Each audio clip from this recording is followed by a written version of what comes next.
Hello, good morning, good afternoon, good evening, welcome back to the channel. अब हम लोग आज एक एक्सरसाइज करेंगे, प्रैक्टिस एक्सरसाइज, जिसमें हम लोग अलग अलग आइटम्स को प्लेस करेंगे पर्सनल अकाउंट के अंदर, रियल अकाउंट के अंदर और नॉमिनल अकाउंट के अंदर। जो इससे पहली वाली वीडियो थी, हमने उसमें सीखा था कि हम लोग किस तरीके से क्लासीफाई करते हैं। So I am just going to recap that. Personal account वो अकाउंट्स होते हैं जो आपके किसी के नाम से डील करें, इंडिविजुअल, किसी भी कंपनी के नाम से, किसी भी फर्म के साथ, किसी भी इंस्टीट्यूशन के साथ डील करें। वेयर एज रियल अकाउंट्स वो अकाउंट होते हैं जिनकी कोई मॉनेटरी वैल्यू हो, plus they are owned by the company. And nominal account में वो सारे अकाउंट्स आते हैं जिनमें प्रॉफिट हुआ हो, लॉस हुआ हो, गेन हुआ हो, कोई इनकम हो या कोई एक्सपेंस हो। ठीक, आज हम तकरीबन 25 से 30 ऐसे आइटम्स को प्लेस करेंगे and this is an exercise. अब खुद से अपना दिमाग लगाइएगा और सोचिएगा कि इसका मतलब क्या है। मैं जैसे ही कोई टर्म बोलूंगी, so you just pause the video and try to place that particular item by yourself in तीनों हेड्स में, and then see which is correct and which is wrong, and the one which is wrong why it is wrong. क्योंकि basic आपको clear है, आप अपना दिमाग चलाएं। So this is a self test kind of thing. जैसे ही मैं कोई एंट्री बोलूं, पॉज द वीडियो, थिंक आप इन्हें कहाँ रखेंगे, और अगर गलत आए तो देखिए कि क्यों गलत आए, और अगर सही आए तो give yourself a pat. Alright, now let's start. Don't note down anything, you know the decorum of the class, right बिल्कुल एंड में, लास्ट में। The first entry is capital. Where are you going to place the capital? Personal account, real account और nominal account. Think think think. क्या capital company के लिए कोई income है? No. क्या रोज आती है कैपिटल? नो। एक्सपेंस है? No. Is it a loss? No. It is a gain or profit? No. Nominal account cancel. Real account, is it having a monetary value? Yes, but is company own it? No. Capital is not owned by the company, capital is the liability of the company. अरे ये कैसे हो सकता है कि company की liability? अरे again try to remember the basic accounting principle of separate entity. मैं ओनर हूं, मैंने एक कंपनी शुरू करी, 1 लाख रुपए ला करके इन्वेस्ट किया, कंपनी को वो पैसा मुझे वापस लौटाना है सूद समेत, यानी कि विद इंटरेस्ट। इंटरेस्ट क्या? मेरा प्रॉफिट। तो क्या कंपनी इस पैसे के हकदार हुई, मालिक हुई? नहीं, उसकी तो लायबिलिटी है। सेपरेट एंटिटी कॉन्सेप्ट, तो ये भी कैंसिल हो गया। बचा क्या? Personal account. And why personal account? Because it is an investment by an individual in its name. Individual कौन है यहाँ पे? कंपनी का मालिक। तो capital is a personal account. समझ आया कि पर्सनल तो क्यों है, ये ठीक है, पर ये पता होना चाहिए कि रियल और नॉमिनल क्यों नहीं है। कभी कभी एग्जाम में आपको ना डायरेक्ट आंसर नहीं पता होगा, बट अगर आप इन दोनों तरीके से सोच लेते कि यार ये तो बिल्कुल भी नहीं है और ये तो बिल्कुल भी नहीं है, बचा कौन? पर्सनल। अगर डायरेक्ट भी नहीं पता होता, इनडायरेक्ट मेथड से भी चीजें सॉल्व हो सकती हैं। So capital is a personal account. ठीक है, नाउ नेक्स्ट, ड्रॉइंग्स। ड्रॉइंग्स क्या है?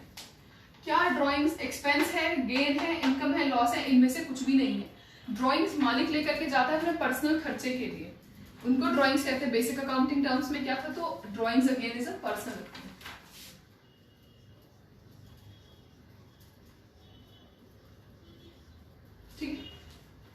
Bank account, pause the video and think by yourself. Bank account, bank account company अपने नाम पर वो करती है। अब बैंक में जाकर के तो आप ये नहीं कहेंगे ना बाजू वाले घर के में से पैसा निकाल के दे दो। नाम लेकर के बात करेंगे ना, इस कंपनी का, टाटा का, रिलायंस का या XYZ इंस्टीट्यूट का, तो आप नाम लेकर के बात करेंगे। कंपनी का बैंक अकाउंट होगा, इंडिविजुअल का होगा, तो कहाँ जाएगा? Personal account.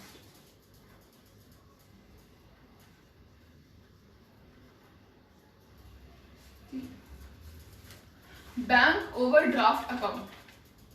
बैंक ओवरड्राफ्ट का मतलब क्या होता है? आपने बैंक में 10,000 का डिपॉजिट किया था, पर आपने 12,000 रुपए निकाले। जी हाँ, it is very much possible. अगर आपको बैंक आपको अलाउ कर दे तो अपने खाते में जितने पैसे हैं उससे ज्यादा पैसा आप निकाल सकते हैं, पर कुछ इंटरेस्ट देना होगा। तो अब अगर बैंक अकाउंट पर्सनल है तो बैंक ओवरड्राफ्ट क्या होगा? अपने ही खाते में से पैसे निकालोगे ना। Bank overdraft will also be a personal account.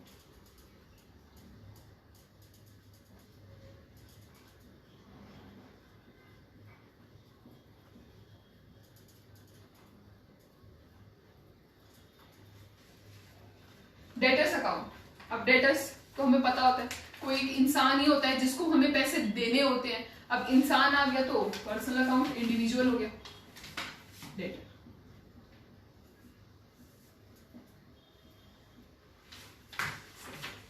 Creditors, अब क्रेडिटर्स ऑब्वियसली क्रेडिटर्स भी इंसान होता है, individual.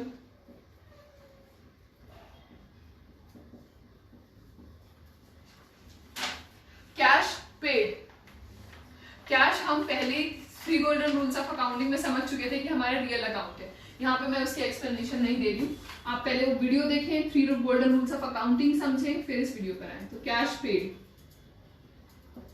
Is a real account. Similarly cash received, ये इनके पीछे नहीं जाए, जो इनके पीछे आ रहा रिसीव पेड, ये नॉर्मल है, कैश के ऊपर ध्यान दे। कैश पेड हो, कैश रिसीव्ड हो, real account. Only cash account is also real account, सिर्फ कैश अकाउंट लिख रहे हैं, कोई फर्क थोड़ी है, ठीक है। Furniture account next is furniture account. Furniture हम पहले वीडियो में भी देख चुके हैं that it has some monetary value and it is ownership of the company and hence it is a real account.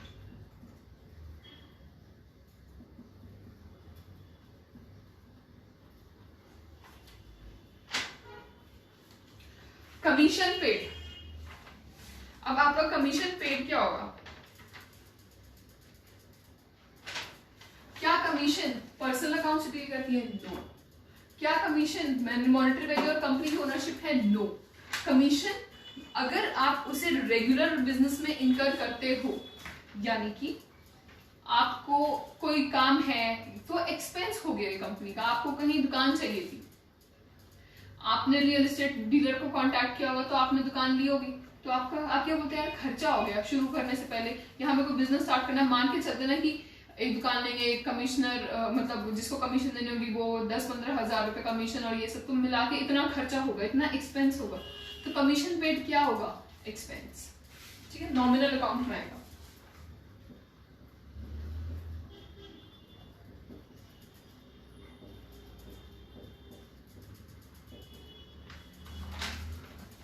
Commission received, अगर आपको कमीशन मिल रही है, अगर आपका रियल एस्टेट का बिजनेस है जिसमें आपको रोज कमीशन मिलेगी तो वो आपकी इनकम हो गई। बट अगर आप कोई और काम करते हैं और कभी आपने बाई चांस ऐसे चलते फिरते चढ़वा दिया किसी का घर, तो अब आपको कभी कभी इनकम मिलेगी, तो आपकी गेन्स हो गया या प्रॉफिट हो गया आपके लिए वो, तो इसलिए कमीशन रिसीव्ड भी आपकी नॉमिनल अकाउंट होती है क्योंकि आपकी गेन्स या इनकम का पार्ट होता है। लॉजिक समझना ज्यादा जरूरी है कि क्यों नॉमिनल, क्यों रियल, क्यों पर्सनल, कमीशन क्यों है, क्योंकि खर्चा है, क्यों है क्योंकि इनकम है। सिमिलरली परचेजेस अकाउंट, परचेजेस का मतलब हम समझ चुके हैं कि क्या होता है कि सपोज आप एक स्टील का बिजनेस करते हैं तो जो रॉ मटेरियल लेकर के आते हैं उनको परचेजेस भी कहते हैं। तो अब आप रेगुलरली परचेजेस खरीदोगे, मतलब बिजनेस के लिए रॉ मटेरियल तो हर महीने चाहिए होता है ना, तो वो आपका खर्चा होता है, वो आपका एक्सपेंस होता है, एक्सपेंस होता है। तो nominal account, purchases is nominal account.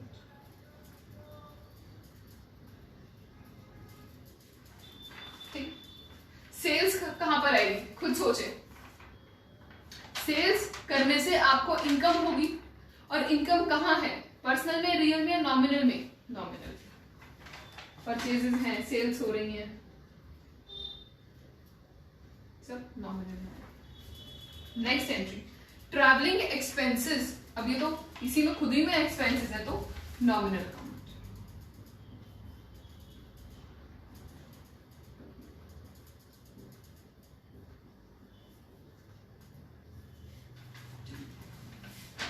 Salary हम पहले देख रहे हैं कि सैलरी आपका एक्सपेंस है, एक्सपेंस कहां? नॉमिनल।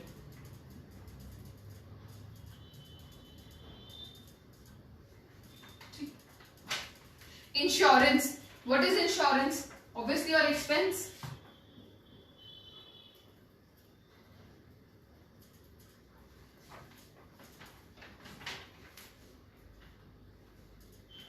सैलरी आउटस्टैंडिंग, या इससे पहले आप ये बताओ कि गुडविल कहाँ आएगी?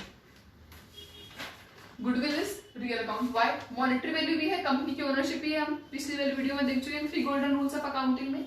तो गुडविल कहाँ आएगी आपकी? रियल अकाउंट में। गुडविल, गुडविल को आप ऐसे भी लिख सकते हैं G/W, गुडविल की शॉर्ट फॉर्म है ये, ठीक है। Patents, patents has some monetary value, yes. Is it the ownership of company? Yes. Patents is a real account.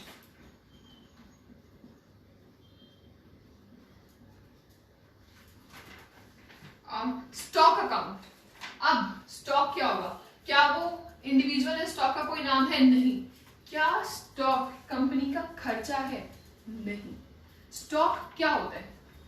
क्या स्टॉक और परचेजेस जो यहाँ पे लिखे हैं आपने, क्या आप इनको इंटरचेंजेबली यूज कर सकते हैं? इंटरचेंजेबली मतलब परचेजेस की जगह स्टॉक लिख दिया, स्टॉक की जगह परचेजेस लिख दिया, लिख सकते हैं? No. Why? Let's understand the concept. जो परचेजेस होते हैं वो आप रेगुलर बेसिस पे खरीदते हो, हर महीने, हर क्वार्टरली, जिस तरीके से आपका खरीदने का स्ट्रक्चर होगा। जबकि स्टॉक वो होता है जो आपके at the end of the year, end of the month, end of the quarter, end of biennial और हाफ ईयरली बचता है। तो स्टॉक होता है आपकी इन्वेंट्री कि इतना बच गया, अब उतनी की जितना बच गया उसके बेसिस पे ही तो परचेजेस करेंगे। माल ज्यादा बच गया तो कम खरीदोगे, और कम बचा है तो ज्यादा खरीदोगे। तो परचेजेस का मतलब क्या होगा? जो आप बार बार खरीदोगे। स्टॉक का मतलब क्या होगा? कि कितना भी सामान पड़ा है। Now stock, is it a nominal? No. ना प्रॉफिट है, ना लॉस है, ना इनकम है, ना एक्सपेंस है। Is it personal? No. So what it is? Real. Why it is real ये भी समझ लेते हैं। स्टॉक जो है उसकी कोई मॉनेटरी वैल्यू होगी। हम बोलते 10,000 का सामान अभी पड़ा हुआ है, या 20,000 का सामान अभी पड़ा हुआ है, that is it has a monetary value, plus it is owned by the company. आप ऐसे तो बोलेंगे नहीं ना कि मेरे दुकान में बाजू वाले दुकान का सामान पड़ा हुआ है। नो, आप ही का सामान होगा ना। तो stock is a real account. यहाँ देखिए, ठीक है।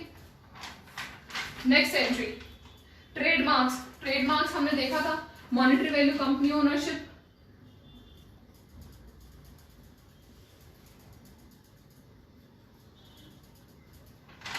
Last, lease hold property. क्या वो आपका एक्सपेंस है? नो। क्या वो आपका पर्सनल अकाउंट है? नहीं। It has some monetary value, yes. जिसका आप रेंट पे कर रहे होंगे, लीज लंबे टाइम के लिए होती है, 99 ईयर्स के लिए मिलती है यूजुअली आपको। तो 99 ईयर्स के लिए तो वो कंपनी की ओनरशिप हो गई ना। तो lease hold properties again real account.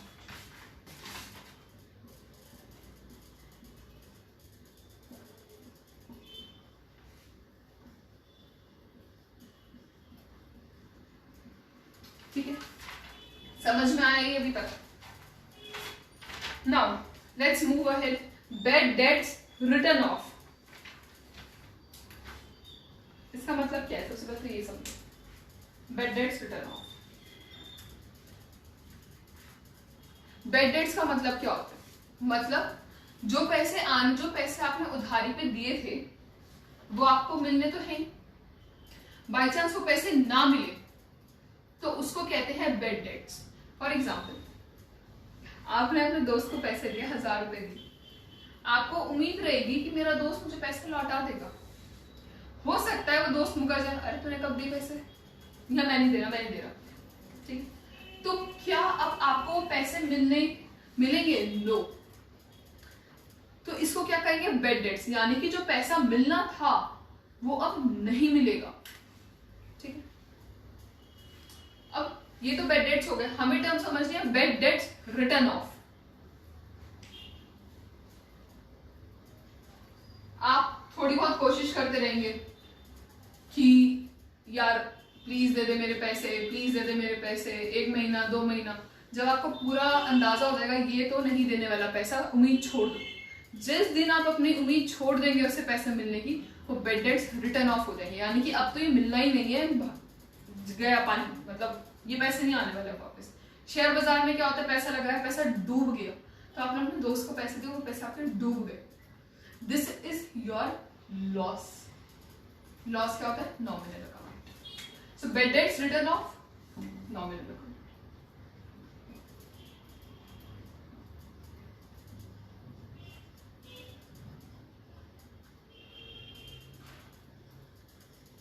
हो सकता है आपके ऊपर भगवान की कृपा बरसे और वो पैसा आपको वापस रिकवर हो गया। तो जो आपने समझ लिया था बैड डेट्स रिटर्न ऑफ पैसा डूब गया था, अब वो पैसा वापस मिल गया, उसको आप कहेंगे बैड डेट्स रिकवर्ड। जो रिटर्न ऑफ करते थे वो मिल गए तो रिकवर्ड। अब अगर वो आपको मिल गया तो ये तो चमत्कार हो गया ना एक तरीके से, तो आपका गेन हो गया। Again it is a nominal account, bad debts recovered.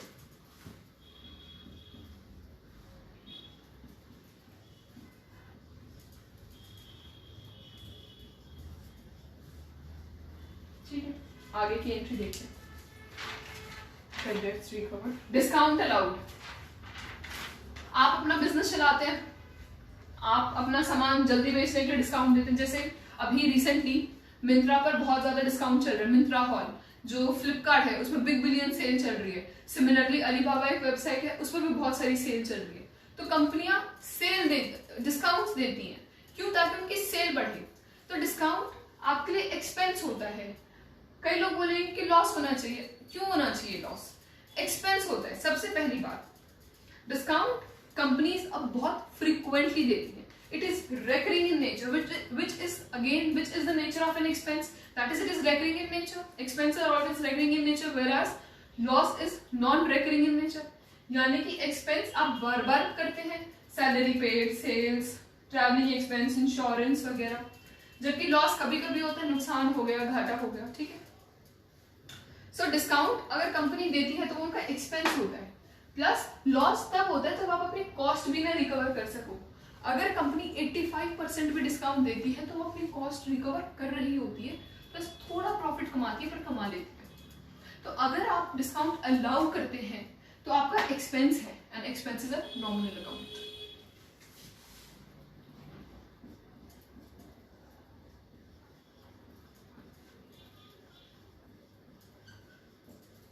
अगर आपको डिस्काउंट मिल गया तो डिस्काउंट तो कभी कभी मिलता है आपको, या आप, ठीक है, तो आपके लिए गेन होगा।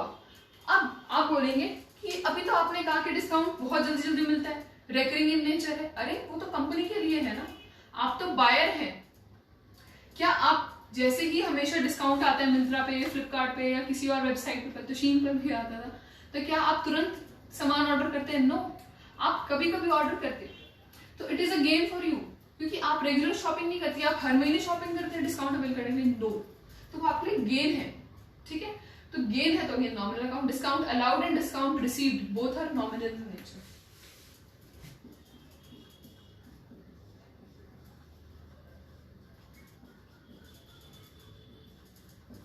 ऑलराइट, समझ में आया? ये बहुत जरूरी है ये। अब हम एक नया कॉन्सेप्ट समझेंगे, सैलरी आउटस्टैंडिंग का या इंश्योरेंस प्रीपेड का। अभी हमने देखा कि जो सैलरी है वो हमारा नॉमिनल एक्सपेंडिचर है, क्योंकि वो हमारे एक्सपेंसेस है। बट सैलरी आउटस्टैंडिंग आपका पर्सनल इन नेचर है। अरे ये कैसे हो गया? आप एक डिपार्टमेंटल स्टोर में काम करते हैं, ठीक है, या आप नहीं चले, आप मालिक हैं, आपका एक डिपार्टमेंटल स्टोर है, उसमें लोग काम करते हैं, आपके अंदर 10 एम्प्लॉइज काम करते हैं, आपने सबको सैलरी दे दी। सपोज 10 में से 9 को आपने सैलरी दे दी, तो वो तो आपका खर्चा हो गया। सैलरी यहाँ दिखाए, नकी की बात, नॉमिनल अकाउंट। एक इंसान की सैलरी रह गई, लेट्स अज्यूम अनु की सैलरी रह गई। अब आप क्या बोलेंगे? अनु को सैलरी देनी है, अनु को सैलरी देनी है, उसकी ड्यू डेट हो गई, यानी कि 1 तारीख को पैसे मिलने थे, अभी तक पैसे नहीं दिए, तो आउटस्टैंडिंग हो गया ना, कि पैसा देना है पर अभी तक दिया नहीं है, ठीक है। तो कंपनी क्या सोचेगी? अनु को पैसे देने हैं, अनु को पैसे देने हैं। I am emphasizing on this word अनु। अनु क्या है? एक इंडिविजुअल है। इंडिविजुअल कौन होता है? पर्सनल होता है। तो सैलरी आउटस्टैंडिंग क्या होगा? पर्सनल होगा, क्योंकि आप किसी इंडिविजुअल को पैसे देंगे, तो इसीलिए outstanding. Salary is a personal account because it is owned to a particular individual, ठीक है। कोई भी आपका खर्चा जिसमें ऐसे ओवरहेड आ जाए, सॉरी आउटस्टैंडिंग आ जाए, ओवरहेड नहीं आउटस्टैंडिंग को आप O/S से डिनोट कर सकते हैं। आपका एक्रूड आ जाए, आपका आउटस्टैंडिंग आ जाए, तो आपका वो सीधा पर्सनल अकाउंट में चला जाएगा, ठीक है। क्योंकि अब वो एक इंडिविजुअल से डील करता है। समझ आई ये बात या नहीं है? 2 मिनट रुको, सोचो, इस बात पर समझो।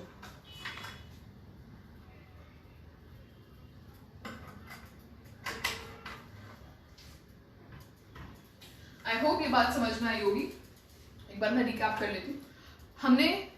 कल हमने डबल एंट्री सिस्टम की शुरुआत की थी। वहां पे हमने क्लासिफिकेशन समझा था, क्या पर्सनल अकाउंट होता है, क्या रियल अकाउंट होता है, क्या नॉमिनल अकाउंट होता है। उनके बेसिस ऑफ क्लासिफिकेशन देखे, firm, individual, institution, monetary value plus owned by company, losses, expenses, incomes and gains. हमने वहां पर देखे थे 3 golden rules of accounting. Personal account का गोल्डन रूल क्या होता है? खुद से दिमाग पे जोर डालो और सोचो। Debit what comes in, debit the receiver, credit the giver. Real account, debit what comes in, credit what goes out. Nominal account, debit the losses and expenses and credit the all incomes and gains. आज हमने उसकी एक exercise की। हमने अलग अलग accounts को देखा और हमने दिमाग लगा के सोचने की कोशिश की कि कौन से अकाउंट को हम किसके अंडर डाल सकते हैं। ये जरूरी है, आपको जर्नल एंट्री में पास करने में बहुत आसानी होगी इनिशियल डेज में। जैसे ही आप जर्नल एंट्री के 5 क्वेश्चन कर लेंगे, फिर ये सब आपको टिप्स पर हो जाएगा। फिर आपको कोई अकाउंटिंग प्रिंसिपल भी इतना याद रखने की जरूरत नहीं पड़ेगी, क्योंकि फिर आपको उसके आदी हो जाएंगे। What is must is practice. Personal account में देखा कि कैपिटल है, ड्राइंग है, बैंक अकाउंट है, बैंक ओवरड्राफ्ट है। सैलरी आउटस्टैंडिंग का पॉइंट हमने समझा कि क्या है। सिर्फ सैलरी है तो नॉमिनल है, आउटस्टैंडिंग जुड़ गया तो पर्सनल हो गया, क्यों हो गया पर्सनल ये भी देख लिया, स्टार बना रहे हैं यहाँ पे। ठीक है, डेटर है, क्रेडिटर है। Similarly cash paid, cash received, cash है, स्टॉक है, स्टॉक क्यों हमारा रियल अकाउंट है। फर्नीचर है, गुडविल है, पेटेंट है, ट्रेडमार्क है, लीज होल्ड प्रॉपर्टी है। नॉमिनल में देखा कि commission received, commission paid, purchases हैं, सेल्स हैं, स्टार बना रहे हैं जो थोड़ी इंपॉर्टेंट है। सैलरी है, बेड डेट्स रिटर्न ऑफ है, बेड डेट्स रिकवर्ड है, डिस्काउंट अलाउड है, डिस्काउंट रिसीव्ड है। ठीक है, I hope it is clear.